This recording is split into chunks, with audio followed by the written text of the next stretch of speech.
তো কাছে এসে যখন স্পষ্ট তার চেহারাটা দেখতে পেলাম, আরাফতু আন্না ওয়াজহাহু লাইসা বিওয়াজহিন কাযাব, আমি এটা বুঝতে পারলাম যে এই চেহারা কোনো মিথ্যাবাদীর চেহারা হতে পারে না।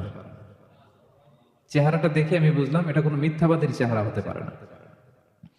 ফাকানা আউওয়ালা শাইইন সামি'তুহু তাকাল্লামা বিহ, সর্বপ্রথম তাকে যে কথাটা আমি বলতে শুনলাম সেটা হচ্ছে তিনি বলেছিলেন, ইয়া আইয়ুহান নাস, হে মানব সকল, আফশুস সালাম, তোমরা সালামের প্রচার প্রসার করো, মানে বেশি বেশি সালাম দাও।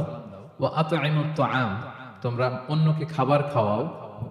ওয়াসিলুল আরহাম, তোমরা আত্মীয়তার সম্পর্ককে বন্ধনকে অটুট রাখো, মজবুত রাখো।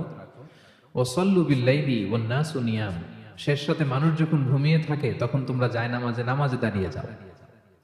এই চারটা কাজ যদি করো, তাদখুলুল জান্নাতা বিসালাম, শান্তির সাথে তোমরা জান্নাতে প্রবেশ করতে পারবে। সম্মানিত সুধী, এই ছিল আজকের আমাদের হাদিস সুনানি।